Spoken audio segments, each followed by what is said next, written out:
Welcome to the CBS Radio Mystery Theater Archives, the only YouTube channel which has the original classic episodes of the CBS Radio Mystery Theater in order with no ads.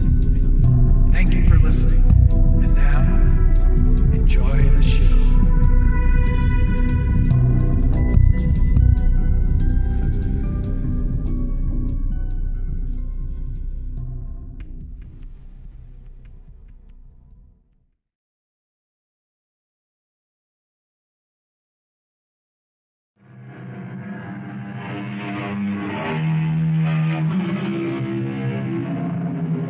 Come in. Welcome. I'm E.G. Marshall. Conscience, said Mr. Shakespeare, makes cowards of us all. Unfortunately, this places conscience in a rather unflattering light, since it implies that conscience is basically a demeaning quality. The truth is that conscience is a kind of magical and liberating force. After all, how many people have become heroes because they were too terrified to become cowards? Major, I demand to speak with the British ambassador. First, please tell us your name. I am Lady Madeline Marston Strathclyde. My husband, the Earl of Strathclyde, is Under Secretary of Foreign Affairs. My brother, Lord Marston, is Commander-in-Chief of the British Army in India. Who is this lady, Wicklow? Sir, she is known as Limey Lily, and she runs the biggest sporting house in New Orleans.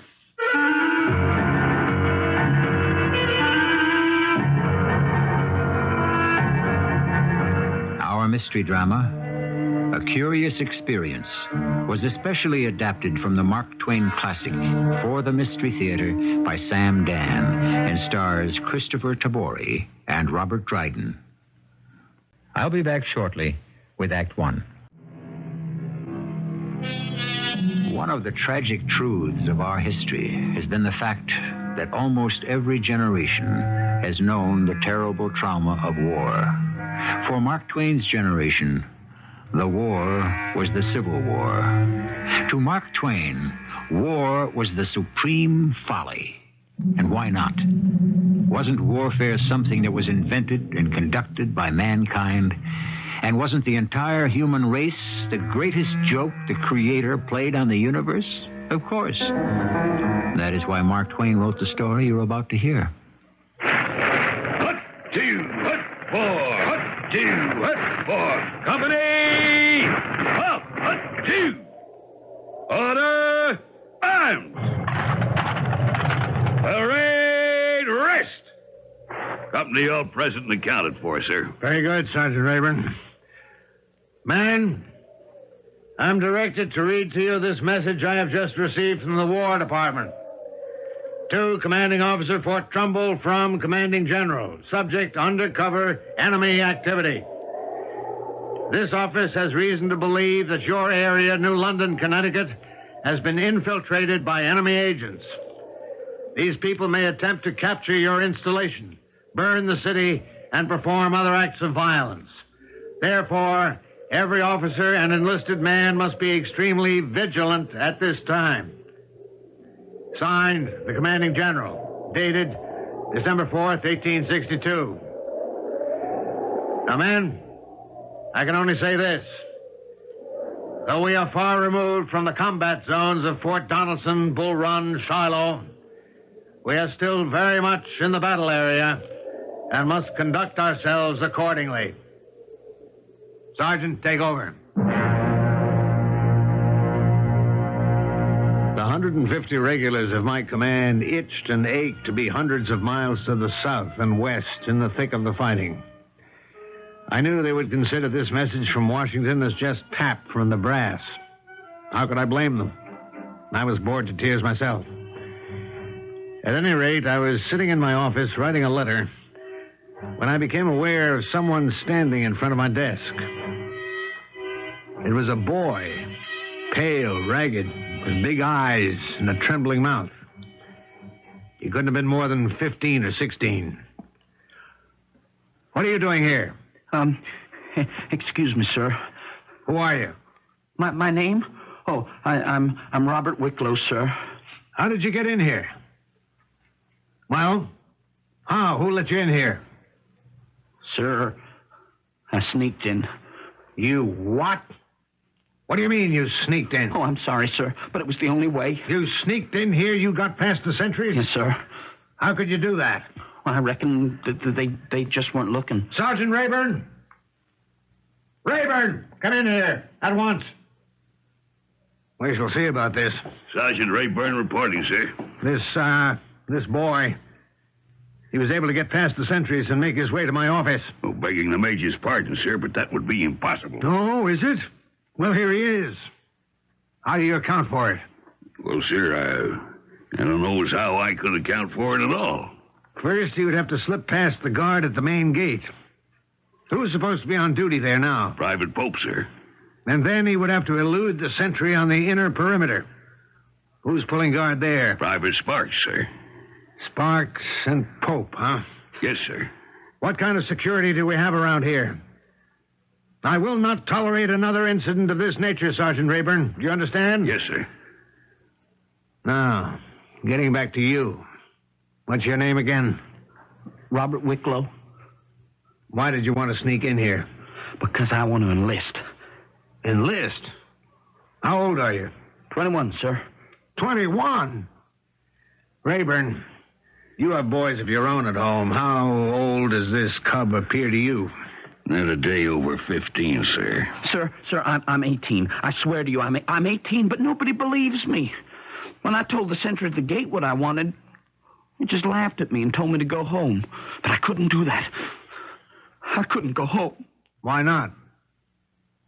I don't have a home. So I just sneaked in. Papa used to tell me, boy, when you get no satisfaction from the hired hands, you just go straight to the boss himself. Poor Papa. They killed him. Who killed him? The mob. They lynched him. What are you saying? What for? Because he was for Abe Lincoln and the Union. They made me watch it. They said, let this be a lesson, boy. But his last words, Papa's last words were, Abe Lincoln and the Union forever. Where was this? On our plantation, near Baton Rouge in Louisiana. I was stationed in New Orleans. I know that part of the country quite well. Exactly where was your plantation located? Just off the 60-mile point, sir. And what's directly above it? Emmonsville. And right below? Kruger's Creek. Where was the Hotel de Paris? On the Tucatapula Street. Who were the two big steamboat rivals? The Robert E. Lee and the Eclipse. Sir, are you trying to trap me? Ask me anything you want to know about New Orleans. You're a long way from home. I told you I have no home. We were burned out, driven off. How did you get from New Orleans, Louisiana, to New London, Connecticut? I can't remember too many of the details, sir. Can you remember any of them? That night, after they burned down the house and killed Papa, I got to the river. I stole a boat and made my way down the river to the harbor. There, I stowed away on a ship. What kind of ship? Well, she was a sailing vessel. German. Her name was the Landgravine Frederica Charlotte, or some such. Well, anyway, she put out to sea, and after a while they found me. Well, they set me to work. I became very sick, and I don't recall very much more. I don't even know how much time went by. Well, but then one day, I was wandering around the streets of a city. It was New London. And that's all you remember? Yes, sir. That was 3 days ago. I haven't had anything to eat. I tried to get a job so I could earn some money and buy decent clothes, so when I tried to enlist, I wouldn't look like a tramp. But it was no use. Now, sir, is it all right if I sit down? I'm afraid I'm just going to faint. Now, you just sit down, son. You'll get a hot meal inside you. You'll feel so much better. Raeburn. Yes, sir. Take him around to the kitchen. Oh, sir, let me enlist. Now, I'm afraid... I'll be such a good soldier. I'm sorry, son. Oh, don't you see, sir? It's fate. It's the mysterious working of the will of the Lord. Why was I brought here to New London in Connecticut? Ye sent me to dwell among strangers. But I say to you, Major, you and the sergeant are not strangers, but men of kindness and goodwill. Oh, I shall be a credit to the United States Army, sir. Raeburn, what do you think? Well, I don't know, Major. He does appear underage for a soldier. Let's quarter him with the musicians. We'll enroll him as a drummer. Oh, a drummer. Oh, thank you, sir. Thank you, Major. I'll pray for you. I'll pray for you every night.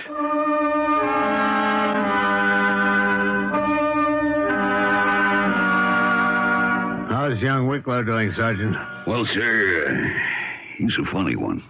How do you mean that, Sergeant? He seems to stay by himself. He don't try to make friends. Appears to be, guess you could say, absent-minded. He's always got a sad look on his face. Well, we both know he has a great deal to be sad about. Well, when you're a young boy, it ain't natural to mope all the time. Give him a chance. I haven't had any complaints from the bandmaster. Oh, sir, he's performing his duties in a satisfactory manner. Then that's all we can reasonably expect him to do. The commandant of the fort really couldn't establish a personal relationship with the youngest drummer boy in the ranks, but I felt so sorry for him. There was such a look of sadness in his eyes. My heart went out to him. I kept wishing there was some way I could help him. But, of course, there was nothing more I could do for him. And then one day, Sergeant Raeburn asked to speak to me in private. It's the Wicklow boy, Major.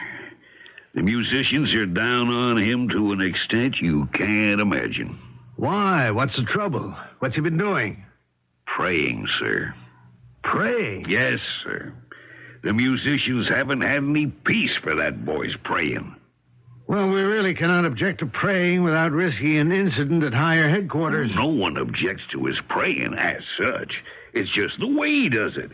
He starts with the bandmaster, and he prays for him. Next, he takes the head bugler. Next, he scoops in the bass drummer. And then he goes straight through the band, praying and begging. Sir, it's a sight. Well, I can't understand how that can be objectionable. Well, if the Major would only come and listen for himself.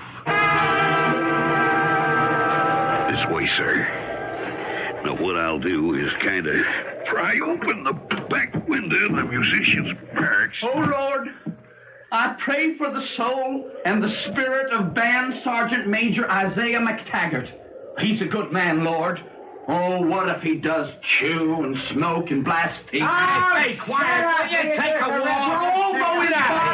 For although his body is poisoned with vice, his heart is clean and his soul is pure, O Lord. Give me strength to reveal to this poor sinner the shining light of thy eternal truth. Then, O Lord, he shall no longer wallow in drunkenness. Ow! What on earth is happening in there now, Sergeant? They're throwing boots at him. He's kneeling behind that big bass drum. You can't be serious, Sergeant. It don't faze him. He don't mind it. If I hadn't heard this with my own ears... Begging the Major's pardon, it ain't no laughing matter. No, of course not, Raeburn. Of course not. I promise I'll do something about it. A couple of days went by, and I was still trying to figure out just what that something was when Sergeant Raeburn asked for permission to speak to the commanding officer on a matter of the utmost urgency. What's this about, Raeburn? Sir, it's about the Wicklow boy. Again? Who's he praying for now? I ain't here to talk about the praying, but the writing. You see, sir, he's all the time writing. Writing? What does he write? Letters? I don't know, sir. But he's forever poking and nosing about the fort all by himself. Well, he's just naturally curious, perhaps. That may be. But every now and then he outs with a pencil and paper and scribbles something down. Oh? I would say it looks suspicious, sir. Mighty suspicious. Surely, Sergeant, you're not saying... You don't think that young Wicklow could be... As the Major knows, Wicklow's from the south, and way down south at that. Yes, that's true. Does the Major have any instructions? Say nothing about this to anyone else. Yes, sir.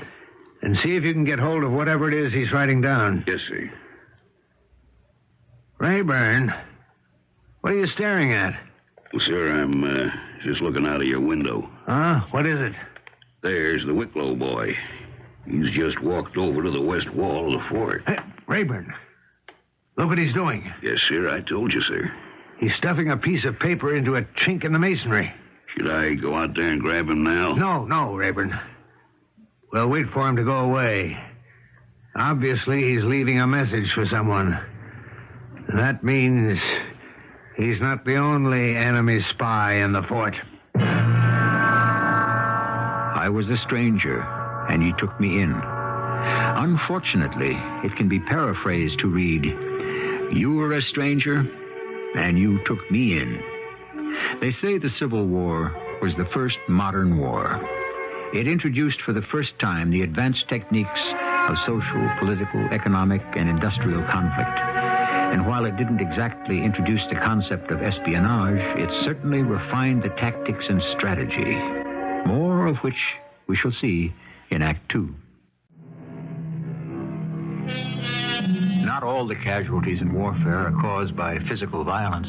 Some of the greatest injuries are not to the body, but to the spirit. It's bad enough that war forces us to kill our fellow man. It's even worse that we are compelled to kill our own spirit of trust and compassion. Now, look, sir. He's going away. Scoundrel. That young devil. The coast is clear. Let's get that piece of paper. He may be too young to hang, but not too young to be whipped within an inch of his miserable life. Can you reach in there and get that paper? I'll try, sir. Yes, sir. Here it is. A traitor like that, he don't deserve to live. We took him in when he was starving, and he... Raeburn. Yes, sir. Raeburn, I want you to read this. Is it a message? Yes, Raeburn, it's a message. I want you to read it. Yes, sir.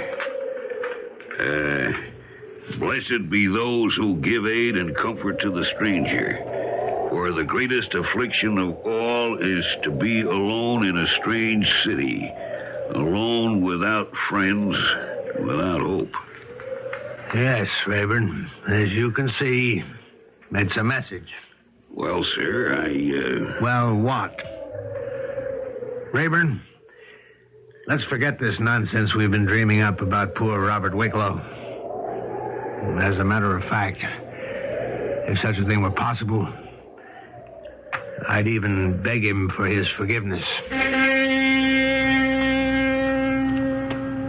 A few days went by, and sure enough, Sergeant Raeburn came into my office. Sir, it's about the Wicklow boy. Raeburn, I thought I told you... I can't help it, sir. I was passing by the musicians' barracks just before. I looked through the window. I see Wicklow all alone, and he's writing. So, I go round to the door, give a little cough. He crumples up the paper, he tosses it into the fire. Raeburn, you have no evidence I do, sir. I jabber with Wicklow for a bit, and then I send him on an errand. Now, he never suspected I was onto him. It was a coal fire, new built, and the writing had got behind a chunk of coal, so I fished it out. And, sir, here it is. Let me say that. Yes, sir. And it ain't hardly even scorched. Fort Trumbull, December 8th. Colonel, I was mistaken as to the caliber of the 3 guns I ended my last list with. They are 18-pounders. The garrison is still 150 men, although some are to be shipped to the front.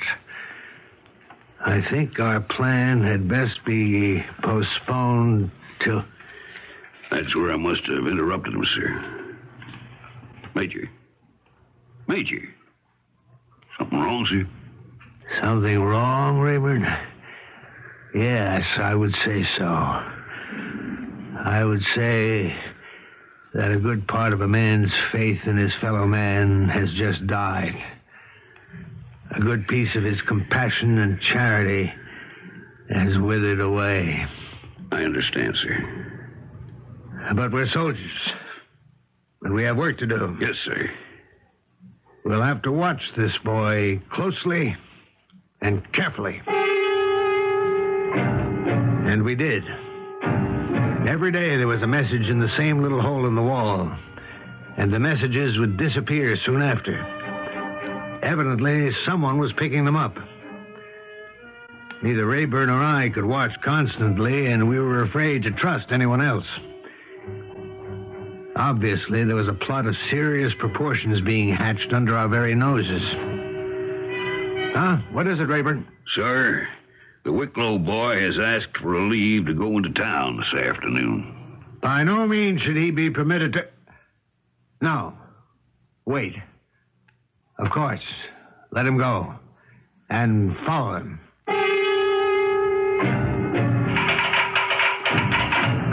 To Commanding General, Washington, D.C. Have reason to suspect enemy attempt to capture this installation and burn the town of New London. To Commanding Officer, Fort Trumbull, Connecticut. Place town under martial law. Suspend habeas corpus. Make necessary arrests. Hold summary court.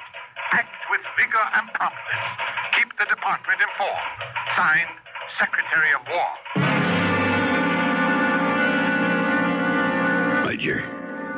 What can you report, Sergeant I Raeburn? guess it's coming to a head. I followed the boy into town. Oh, where'd he go? Nowhere. He stood on the corner of Market. And what'd he do? Nothing. But the Union Hotel is just across the street. Well, sir, a kind of chubby old gentleman comes by, man of about 60, well-dressed, white whiskers. Yes? Wicklow stops him and talks to him. Could you hear what was said? No, sir, I couldn't get close enough. Oh. How long did they talk? Oh, couldn't have been more than a minute, if that. And then what happened? Well, sir, then the old gentleman walks into the hotel. Did you follow him? I was about to, sir, but then blamed if he don't stop a lady. A lady? A red-haired, rather handsome-looking lady. Oh, give her maybe 35. Was she also well-dressed? Like a real swell. Wicklow gabs with her for maybe a minute, and then she also goes into the hotel. Then what did you do, Raeburn? Well, then I see Wicklow go down the street. I figured he was headed back to the fort, so I go into the hotel. Did you find out who the man and the lady were? Yes, sir. The gentleman is a Reverend Marcus McEwen from New York City, and the lady is a British subject from London. And she's really a lady. Lady Marston Strathclyde or something. I got it written down here somewhere. That's a good day's work, Sergeant. Oh, it ain't over yet, sir. Coming back in the fort, I seen Wicklow sneak into the 2nd Platoon barracks. What was he doing there? Well, sir, you know how the men have their overcoats hanging on the wall by their beds? Well, I seen him sneak a piece of paper into the pockets of 2 of them. So, after he was gone, I just fished them out, and here they are. This one says, Eagle's 3rd flight. And the other one? Says exactly the same thing, sir. Into whose coat pockets were these messages placed? Private Pope and Private Sparks. Pope and Sparks? You're positive? Yes, sir. Pope and Sparks. Why, those 2 were on sentry duty the day he sneaked in here. Yes, sir. No wonder he was able to get in. They're part of the plot. We have to make our move right now, Raeburn. We can't afford to wait another minute. Stand by. I've got to send a telegram. Am prepared to place City of New London under martial law. Troops under my command not reliable. Request 1 battalion of regulars from Boston or New York immediately. Private Wicklow to see the commander, sir. Stand at ease, Wicklow. Now, my boy, tell me, why do you write so much? I? Oh, I don't write very much, sir. You don't? Seems to me you're constantly scribbling. Oh, scribbling. Oh, well, I do scribble some. You do? Yes, sir, for amusement. And what do you do with your scribblings? Oh, nothing, sir. I just throw them away. Never send them to anybody? Oh, no, sir. I don't know anybody. Who's the colonel? The colonel? The one you refer to in this note. Well, I'm sure I don't know any colonels. Read this and refresh your memory. Oh, that. No, I never meant any harm. You betray vital information concerning the armament and the manpower of this post, and you never meant any harm? Speak up. Sir, I don't know any colonel. Stop lying. Well, this is true. The letter was never intended for anyone. It was just for my own amusement. I understand the foolishness of it now, but there's nothing else to it, I swear to you. What is the Eagle's third flight? I don't know. Tell me about Pope and Sparks. Oh, believe me, I don't know anything about... Who are the Reverend McEwen and Lady Marston Strathclyde? I don't know, I swear to you. Now, don't make me force you to tell us. I don't like to use certain methods, but this is wartime, and the fate of the city hangs on it. I don't know these people you've just mentioned. Well, right now, they're under arrest. They are? We have confiscated all their belongings. Oh, no. Oh, no. Something's gone wrong. Oh, please have pity on me. Be merciful to me. They'll kill me. Promise to protect me. Save my life. I'll confess. I'll tell you everything. No. Control yourself. Oh, yes, sir. I will try. All right. Now, talk. I will, sir. So, you are, at heart, a rebel? Yes, sir. And a spy? And a spy. And you've been acting under orders from outside? Yes, sir. Willingly? Yes, sir. Gladly, perhaps? Yes, sir. Why deny it? The South is my country. My heart is Southern. And this is all in her holy cause. And the tale you told me of how you'd been wronged, the persecution of your family, that was made up for the occasion? They told me to say that, sir. Who is the colonel? And what's the meaning of Eagle's third flight? Answer me. I can't. I won't. I refuse to betray my own beloved country. This is your final answer? Yes, final. As sure as I love my beautiful southern country and despise everything this ugly northern sun shines upon, I will die before I tell you one word. Very well, Wicklow. This is war. You chose to play a man's game, and now you must pay a man's price. Sergeant Raeburn? Yes, sir. Assemble a firing party and have this man shot. Well, war is war. And in it, we are given no choice. One kills and is killed for one's country. War always brings out the very worst in us. But on very rare occasions, it can also bring out the very best in us. We shall have an example of this in Act 3 shortly. And a little child shall lead them. Well, we have in our story a child, figuratively speaking. He may not be very little, but he can be considered a child. Yes, he impressed us the first time we met him as a poor babe in the woods. But look at whom he happens to be leading. You want to be blindfolded, Wicklow? No, sir. Instruct your firing party, Sergeant Raeburn. Yes, sir. Firing squad. With 1 round ball cartridges. Ready? Load. Lock. Firing party ready to proceed, sir. I sincerely hope you don't think we're bluffing, Mr. Wicklow. You would sooner die than betray your comrades? Is that a fact? Yes, sir. I wonder. Would they do the same for you? Well, Mr. Wicklow? I have nothing to say.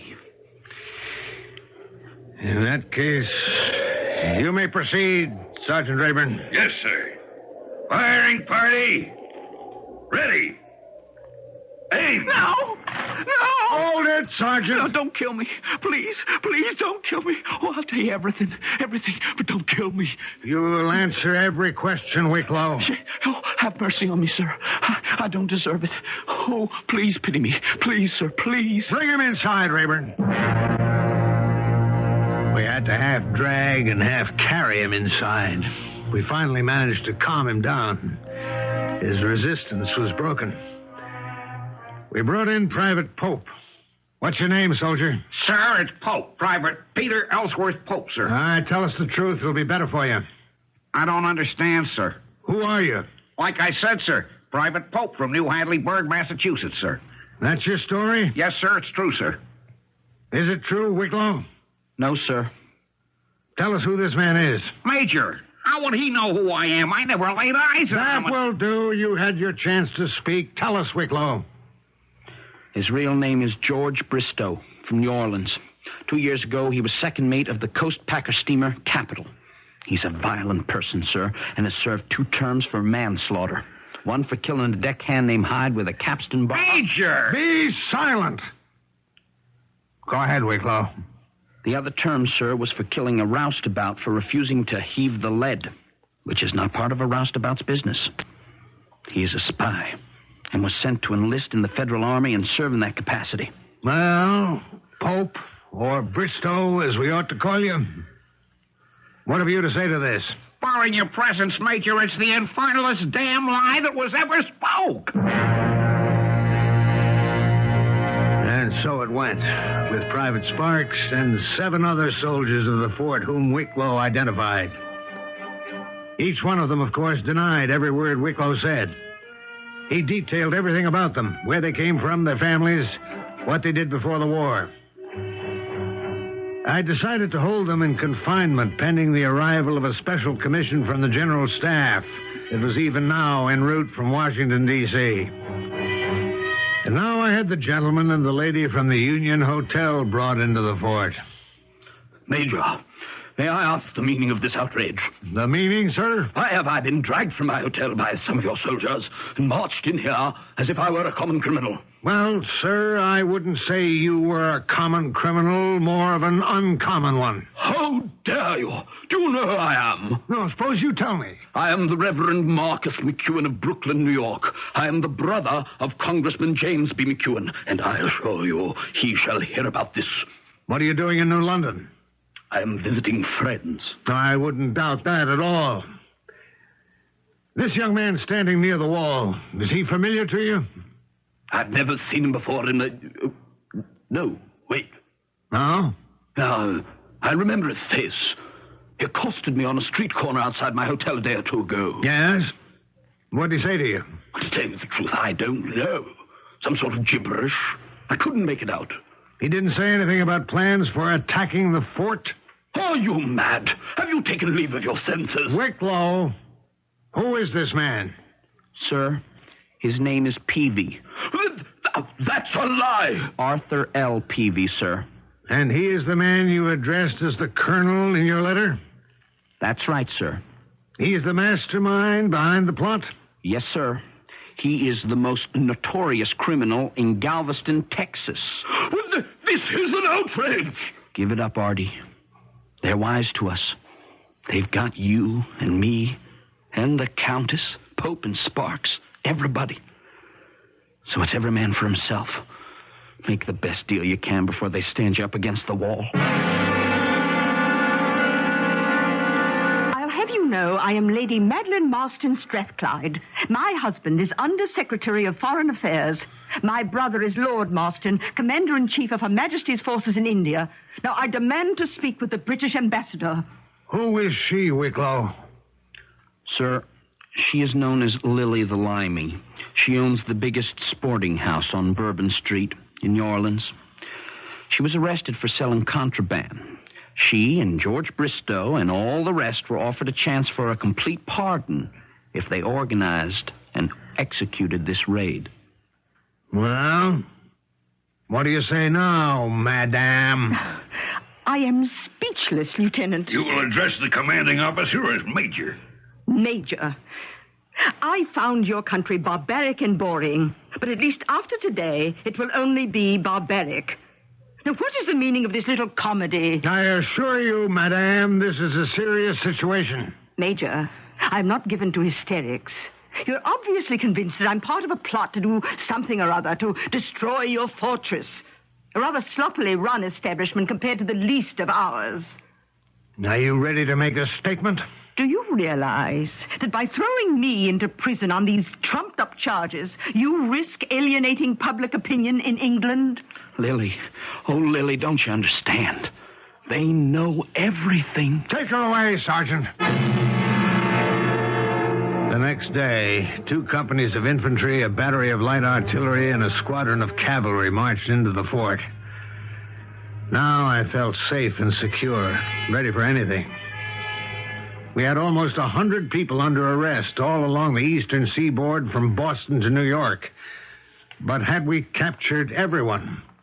Was the enemy still strong enough to make a move? Major, What is it, Raeburn? it's the Wicklow boy. He's gone. What? Gone? He's disappeared. How could he disappear? Well, sir, it appears he escaped. How? Have we still got traitors inside the fort? Well, it's either that or just plain dumb carelessness. How long has he been gone? About half an hour. Cavalry already has patrols out. Well, he can't have gone too far. Search every ship in the harbor, through every house in town, scour the countryside. We'll get him if we need the Army, the Navy, and the United States Marines.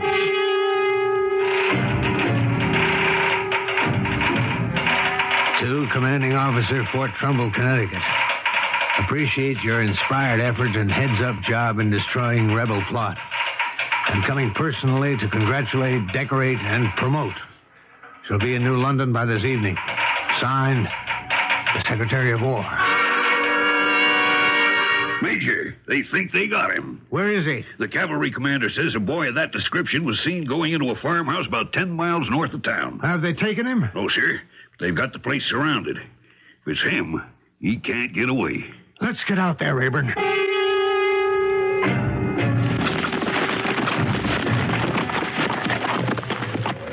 Lieutenant, the sergeant and I will move in first. Be prepared to cover us. Let's go, Raeburn. Yes, sir. Make your way over to the side.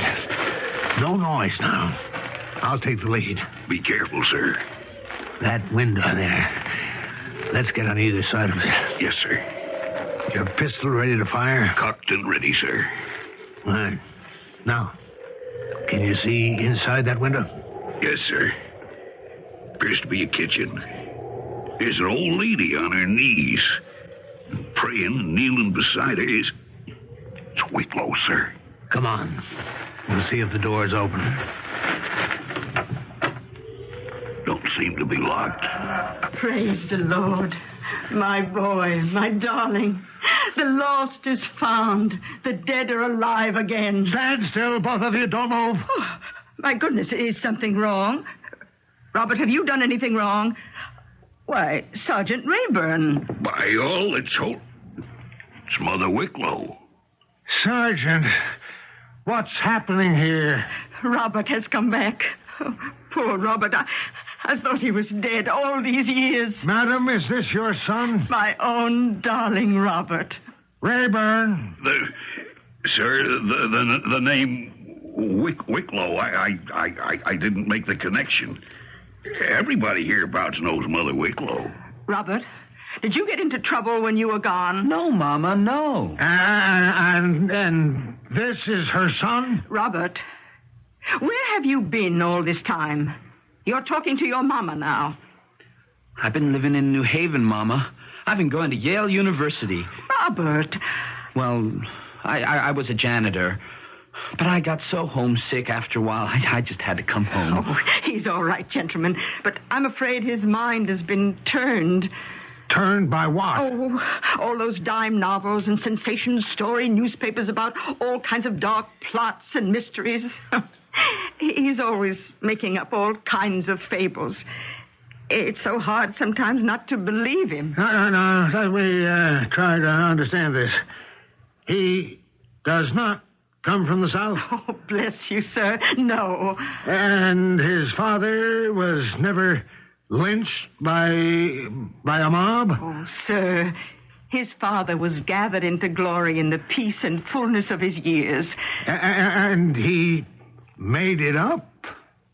Every single word? Oh, he's so convincing, Major. I hope you didn't believe him. Whatever it was he told you. Poor boy, it's like a sickness. He can't help telling those wonderful yarns. He reads so much about all these places all over the world. He can make you actually see them. Madam, do you realize that on account of him I have placed the city of New London under martial law? Oh, I'm sorry. I have put more than 100 innocent people under arrest, including the clergyman brother of a congressman and the wife of the British Undersecretary of Foreign Affairs, and who happens to be the sister of the commander of the British Army in India. Now, that was a foolish thing to do, Robert. I shan't do it again, Mama. Oh, you will. You will. If I know you, you will. There will be a congressional investigation of the Army. The British, outraged, may now decide to recognize the Confederate States, at which time, if we attempt to blockade their ships from southern ports, we invite another war with England. Oh, Robert, you are a naughty boy. But of more pressing and immediate personal importance to me. The Secretary of War is due here any hour tonight to congratulate, decorate, and promote me for my masterly handling of this affair. Oh, my.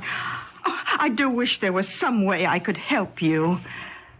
There is. Could you tell me what to say to him?